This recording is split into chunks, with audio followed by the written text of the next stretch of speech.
우리 마가복음 13장 1절 8절 보셨는데 1절만 다시 한번 읽겠습니다. 시작. 예수께서 성전에서 내려가실 때 제자 중 하나가 이르되 선생님이여 보소서 이 돌들이 어떠하며 이 건물들이 어떠하니까. 자, 성경에서 많은 부분들이 이렇게 기록합니다. 예수님은 예루살렘으로 올라가셨다 이렇게 기록합니다.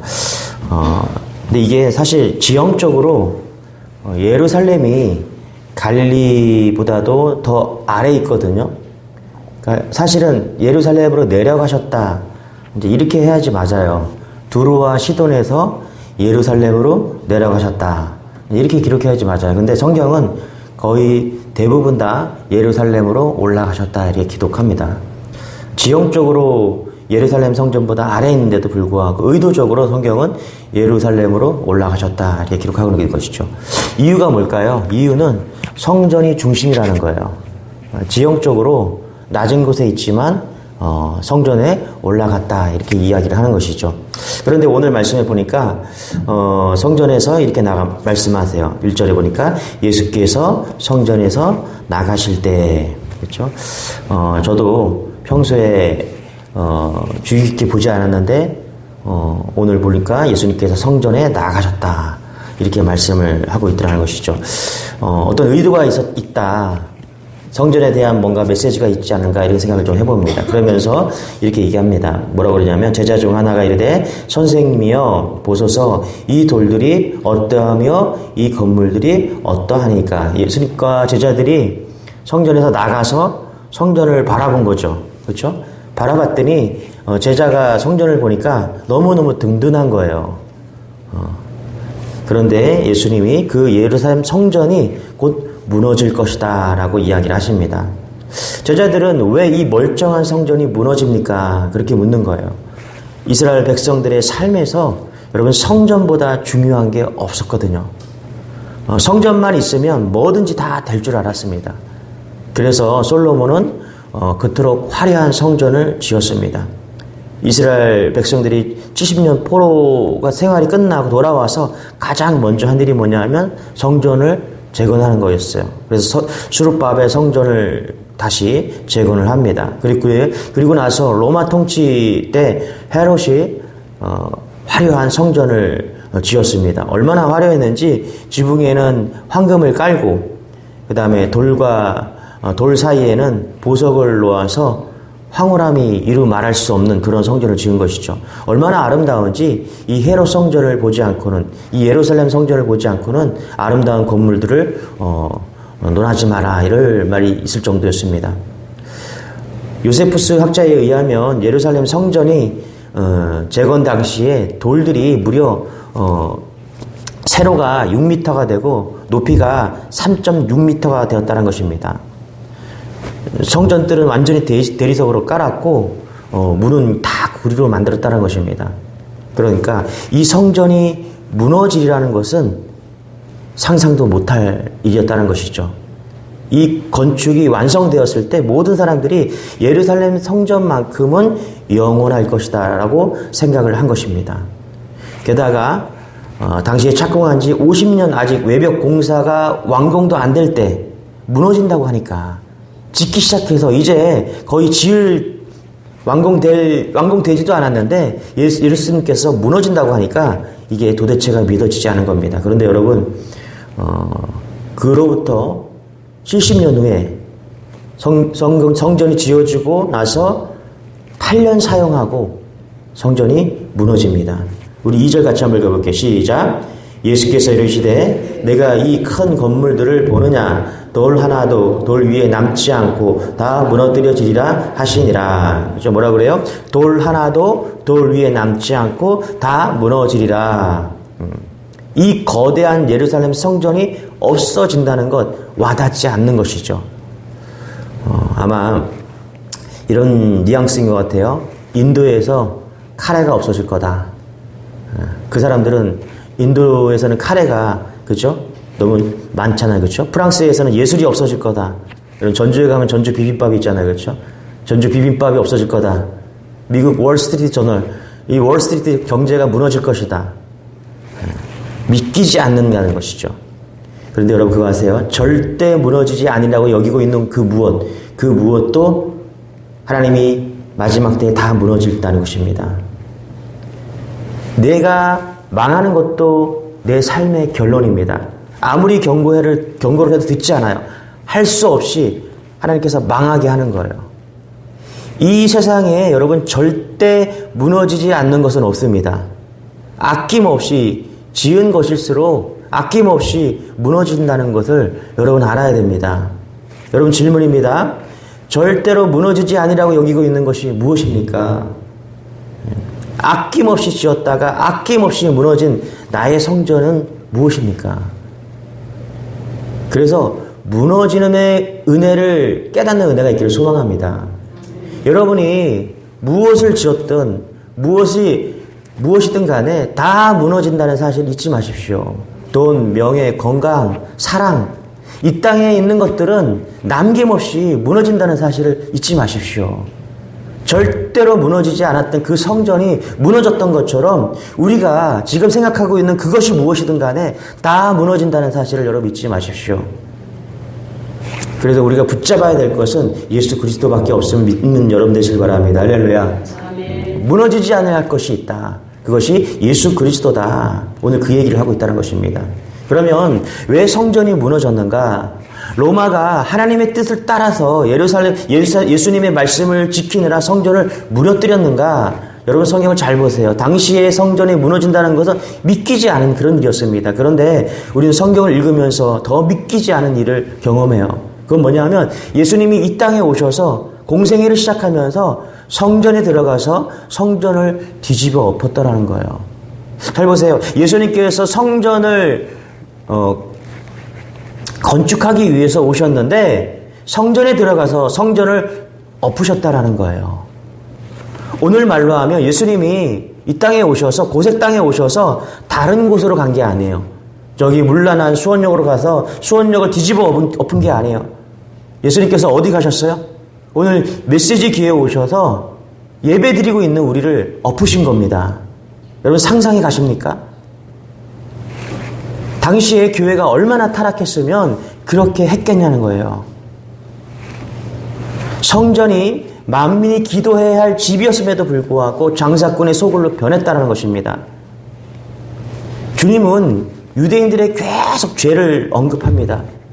성전에서 매매를 하고 의식하며 주님을 올무에 넘어뜨리려고 회책한 죄 때문에 성전을 무너뜨리셨다라는 것입니다. 여러분 왜 성전을 청소했을까요? 그 성전에 예수님이 계시지 않기 때문에 그렇다는 것입니다. 여러분 아무리 잘 지은 건물이라도 예수님이 계시지 않으면 그 성전은 무너집니다. 여러분의 가정이 예수님이 계시지 않으면 무너진다는 거예요. 우리가 믿음으로 산다고 하지만 여러분 예수님이 계시지 않으면 다 무너진다는 것입니다. 영원히 무너지지 않을 그 예수님을 붙잡는 여러분 되시길 바랍니다. 영원한 것은 없어요. 이 땅에 영원한 것은 없습니다. 다 무너집니다. 예수님이 없으면 다 무너져요. 그래서 우리가 붙잡아야 될 그 예수님을 온전히 붙잡아야 될 이유가 여기에 있는 것입니다. 할렐루야. 영원을 위해서 예수님께서 이 땅에 오셨다라는 거예요. 우리 예수님을 붙잡는 여러분 되시길 바랍니다. 할렐루야. 5절, 6절, 7절입니다. 같이 읽겠습니다. 시작. 예수께서 이르시되 너희가 사람의 미혹을 받지 않도록 주의하라. 많은 사람이 내 이름으로 와서 이르되 내가 그리하라 하여 많은 사람을 미혹하리라. 난리와 난리의 소문을 들을 때에 두려워하지 말라. 이런 일이 있어야 하되 아직 끝은 아니니라. 그렇죠? 왜 무너졌냐? 미혹 때문에 무너진다. 그렇죠? 여기 보니까 미혹을 받지 않도록 주의하라. 그렇죠? 너희가 사람의 미혹을 받지 않도록 주의하라. 왜 무너지냐? 미혹 때문에 무너진다. 왜 무너지냐? 명예 때문에 무너진다. 음란 때문에 무너진다. 자식 때문에 무너진다. 자, 결국 욕심 때문에 무너진다. 여기 보니까 거짓 선지자들, 그렇죠? 우리 한국에도 50명이 넘는 자칭 예수라는 사람들이 많이 있다고 이야기를 합니다. 뭐 박태선, 뭐 유재열, 뭐 김풍일, 이만희 다 이런 사람들이 다 자칭 예수라는 거예요. 지리산에 가면 왕관을 쓰고 있대요. 자기 예수라고. 이단의 유혹, 종교의 유혹, 그렇죠? 얼마나 미혹이 많은 시대인지 모릅니다. 거짓된 종교의 미혹, 그렇죠? 이것이 점점 더해져 가고 있죠. 신천지가 지금은 그냥 드러내놓고 신천지라고 이야기를 하지 않습니까? 그런데 여러분, 저는 이 미혹이란 말을 들으면서 이런 생각이 들었습니다. 이런 드러나는 이단들이 진짜 무서운 것이 아니라 우리가 진짜 무서워야 될 것은 뭐냐면 우리 안에 있는 이단이 무서운 거예요. 우리 안에 있는 욕심이 무서운 거예요. 제가 볼 때 우리 교회는 외부 세력의 어떤 신천지가 와서 어떤 여호와의 증인이 와서 새로운 이단이 와서 우리를 무너뜨릴 것 같지는 않아요. 그럼 두려운 것이 뭐냐? 내 안에 있는 욕심이 무서운 거예요. 내 안에 있는 유혹이 무서운 거예요. 여러분 잘 아시잖아요. 여러분 스스로를 아시지 않겠습니까? 잘 보세요.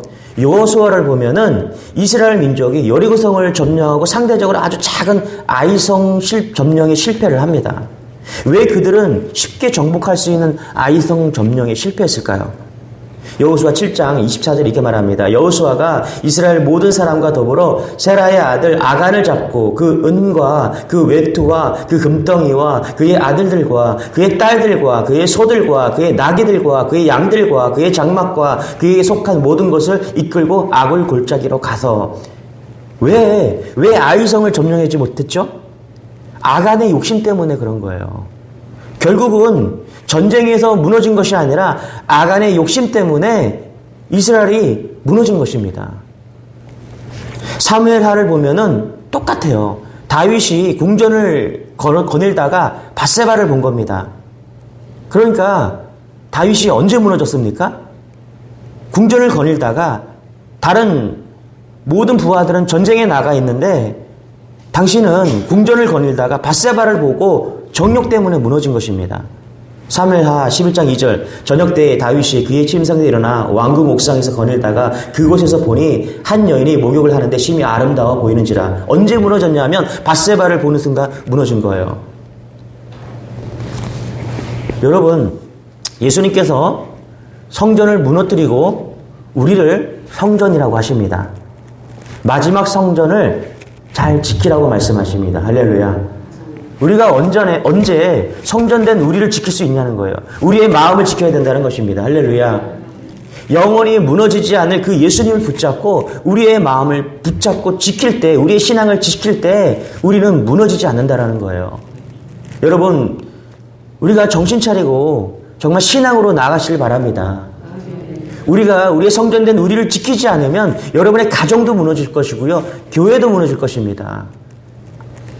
제가 어제 어떤 집사님과 식사를 하면서 이 근처 교회의 상황들을 좀 들었어요. 너무 가슴이 아프더라고요. 여기 근처에 뭐 300명 모이던 교회, 500명 모이던 교회, 그렇게 많이 모이던 교회, 언제 그렇게 많이 모였는지 잘 모르겠어요. 그러나 그 집사님이 이곳에 이사 온 지 한 10년 되셨대요. 그런데 본인이 그 교회들을 갔을 때 300명, 500명 이렇게 많이 모였대요. 그런데 어떤 교회는 500명 모이던 교회는 30명 모이고 있대요. 300명 모이는 교회는 100명도 안 모이고 있대요. 여러분, 너무 가슴이 아프더라고요. 무너진다니까요. 우리의 성전된 예수 그리스도를 붙잡지 않으면요, 건물 붙잡고 있으면 무너지고요. 할렐루야. 예수 붙잡지 않으면 다 무너진다니까요. 이게 어떻게 무너지겠습니까? 무너진다니까요. 그게 예수님께서 하신 말씀이에요. 우리가 생명 되신 예수님을 붙잡지 않으면 다 무너진다는 사실을 여러분 잊지 마시기 바랍니다. 여러분이 가정, 예수 그리스도를 붙잡아야 됩니다. 자녀들 무너집니다, 여러분. 예수된 생명을 넣지 않으면 무너진다는 것입니다. 성공이 그 자녀들을 무너뜨릴 거예요. 좋은 학교가 그 아이들을 무너뜨릴 것입니다. 여러분 잊지 마십시오. 오직 예수만이 무너지지 않을 성임을 잊지 않는 여러분 되시길 바랍니다. 할렐루야. 7절 8절입니다. 같이 시작. 난리와 난리의 소문을 들을 때 두려워하지 말라. 이런 일이 있어야 돼. 아직 끝은 아니니라. 민족이 민족을, 나라가 나라를 대적하여 일어나겠고 곳곳에 지진이 있으며 기근이 있으리니 이는 재난의 시작이라. 그렇죠? 여러 유형의 사회적 혼란이 오면서 전쟁이 증가한다. 그때 무너진다. 그렇죠? 이게 종말을 이야기하는 거겠죠. 전쟁은 항상 인류 역사 속에 있었는데 참 전쟁이 이렇게 많은 시대를 살아가고 있어요. 두렵더라고요. 예수님께서 무너지고 종말이 온다라고 말씀하시는데 그 시대가 오는 것 같아요. 아프리카에도 전쟁이 일어나고요. 러시아에도 전쟁이 끊이지 않고요. 이스라엘에도 전쟁이 끊이지 않습니다. 지금 북한에서는 또 어제도 미사일을 쐈다라고 이야기를 합니다. 우리가 이제 너무 무감각해서 있어서 그렇지 두려워요, 두려워. 따져보니까 제가 살아봐야 이 땅에서 건강하게 살아봐야 한 3, 40년 살 것 같아요. 맞죠? 건강하게 살아봐야. 근데 전쟁이 나고 지진이 나서 이 땅에 종말이 온다면 그죠? 그래도 우리가 3, 40년은 더 살지 않을까요? 그래서 제가 이렇게나 저렇게나 따져보니까 3, 40년은 더 살 것 같아요. 많이 살아야. 우리 13절 같이 한번 읽어볼게요. 같이 13절 시작. 또 너희가 내 이름으로 말미암아 모든 사람에게 미움을 받을 것이나 끝까지 견디는 자는 구원을 받으리라. 여러분 이 땅에서 우리가 오래 살아봐야 3, 40년 삽니다. 저보다 빨리 천국 가실 분들 계실 텐데 무엇을 붙잡냐는 거예요. 다 무너집니다. 그런데 13절에 보니까 내 이름으로 말미암아서 오직 예수라는 이름을 붙드는 자, 할렐루야. 예수의 이름을 붙드는 자는 끝까지 견디는 자는 구원을 받는데요. 할렐루야. 이게 은혜예요, 이게. 이게 복음입니다, 여러분. 다 무너지는데 무너지지 않고 견디고 구원받을 성이 있다라는 거예요. 그게 뭐냐면 예수 그리스도의 이름이라는 거예요. 할렐루야. 오늘 여러분들이 이 믿음을 가지고 그 무엇을 붙잡는 것이 아니라 예수님을 붙잡는다면은 언제요? 끝까지 3, 40년 견디는 것이 아니라 끝까지 견딘다는 것입니다. 할렐루야. 그리고 구원을 받는다는 거예요. 할렐루야. 이게 복음입니다. 여러분 그 어떤 것을 붙잡지 마시고 예수 그리스도를 붙잡는 은혜가 있기를 소망합니다. 아멘. 오늘도 감사하시면서 무너지지 않을 그 예수 그리스도가 나의 기준이 되어주시고 생명 되어주시니 감사합니다. 할렐루야. 그 믿음으로 오늘도 승리하는 여러분 되시길 바랍니다. 기도하겠습니다. 하나님 감사합니다. 세상이 악해져 가고 있고 종말을 향해 달려가고 있습니다. 오늘 성전도 무너진다고 말씀하십니다. 우리가 붙잡고 있는 그 무엇도 무너진다라고 이야기를 합니다. 하나님 오늘 이 말씀을 통해서 오직 무너지지 아니할 예수 그리스도를 붙잡는 우리가 될 수 있도록 은혜를 더하여 주옵소서. 그 이름 예수 그리스도의 이름을 붙잡을 때 끝까지 견디는 자가 되어서 구원을 얻는 그런 경험을 할 수 있도록 은혜를 더하여 주옵소서. 우리 메시지 교회가 영원한 생명을 붙잡는 진정한 살아있는 교회가 되기를 원합니다. 예수님이 오셔서 성전을 뒤엎는 교회가 아니라 하나님 칭찬하는 교회가 되기를 원합니다. 주님 붙잡게 하여 주시고 영원한 것을 붙잡는 예수 그리스도를 붙잡는 은혜의 하나님 교회가 될 수 있도록 역사하여 주옵소서. 특별히 가정이, 교회가, 직장이 예수 붙잡는 터전이 될 수 있도록 은혜를 더하여 주옵소서. 감사드리며 예수님의 이름으로 기도드리옵나이다. 아멘. 우리 주 한번 외치고 우리 말씀 붙들고 기도하겠습니다. 주여, 주님 감사합니다. 주님 감사합니다. 하나님 감사합니다. 복음으로 살아내기를 원합니다. 아버지 하나님, 아버지 하나님,